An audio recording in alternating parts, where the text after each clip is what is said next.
Papa Eds, dinalaw itong si Beyonce. Na-shock na naman itong si Beyonce.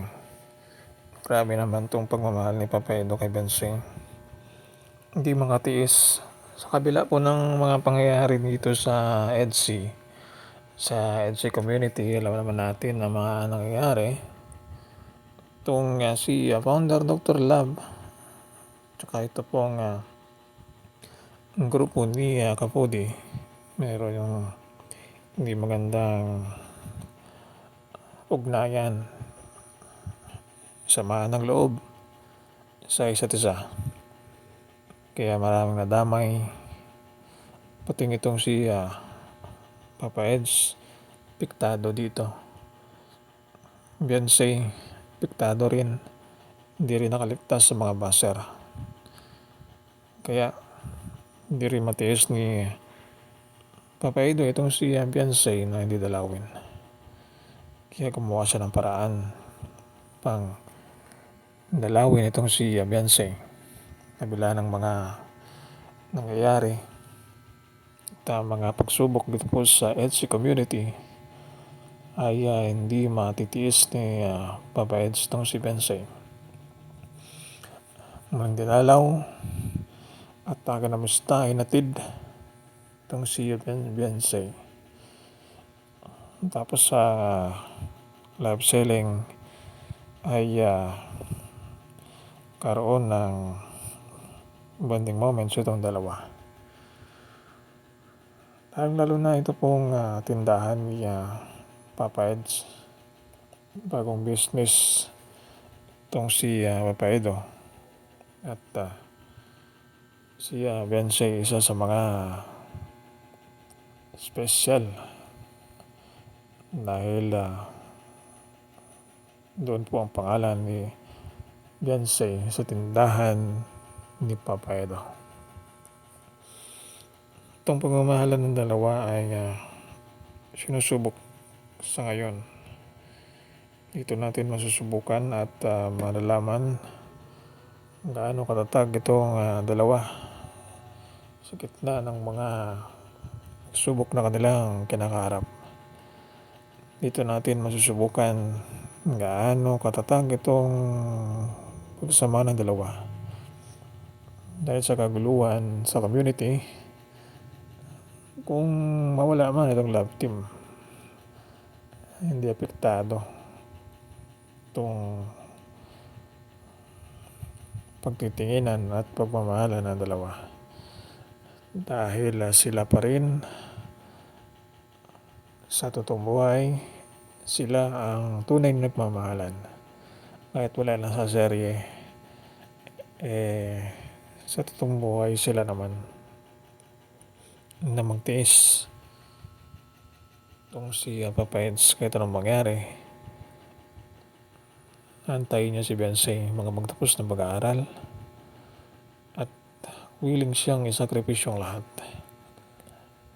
para si Beyonce na ang kanyang mapapangasawa. Itong si Beyonce nakahanda magtiis at tantayin kung kanyang pagtatapos para maging proud naman ng kanyang mga magulang. Ganon din si Beyonce sa kanyang sarili. Meron siyang ipagmamalaki kanyang mga magulang. Papa Eds, dinalaw itong si Beyonce. Na-shock na naman itong si Beyonce. Grabe naman itong pagmamahal ni Papa Edo kay Beyonce. Hindi makatiis. Sa kabila po ng mga pangyayari dito sa EDC, sa EDC community, alam naman natin na mga nangyayari. Itong si founder Dr. Love, tsaka ito pong grupo ni Kapudi, meron yung hindi magandang ugnayan, samaan ng loob sa isa't isa. Kaya maraming nadamay. Pati itong si Papa Eds, piktado dito. Beyonce, piktado rin. Hindi rin nakaligtas sa mga baser. Kaya Hindi rin matiis ni Papaido itong si Beyonce na hindi dalawin. Kaya gumawa siya ng paraan pang dalawin itong si Beyonce. Kabila ng mga nangyayari at mga pagsubok dito po sa EDSI community ay hindi matitiis ni Papa Eds itong si Beyonce. Muling dinalaw at namusta inatid itong si Beyonce. Tapos sa live selling ay karoon ng bonding moments itong dalawa. Lalo na ito pong tindahan ni Papa Eds. Bagong business itong si Papa Edo. At si Beyonce isa sa mga special dahil doon po ang pangalan ni Beyonce sa tindahan ni Papa Edo. Itong pagmamahalan ng dalawa ay sinusubok sa ngayon.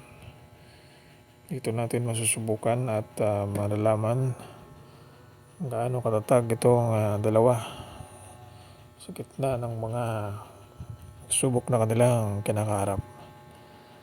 Dito natin masusubukan gaano katatag itong pagsama ng dalawa.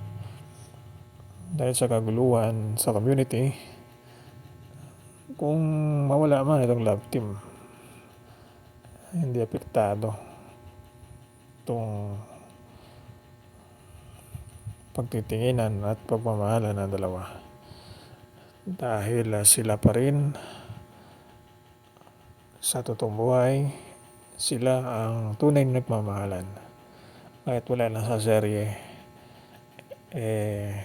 sa totoong buhay sila naman na magtiis itong si Papa Eds kahit anong mangyari. Antayin niya si Beyonce mga magtapos ng pag-aaral at willing siyang isakripisyo ang lahat para si Beyonce na ang kanyang mapapangasawa. Itong si Beyonce nakahanda magtiis at antayin kung kanyang pagtatapos para maging proud naman ng kanyang mga magulang. Ganon din si Beyonce sa kanyang sarili. Meron siyang ipagmamalaki.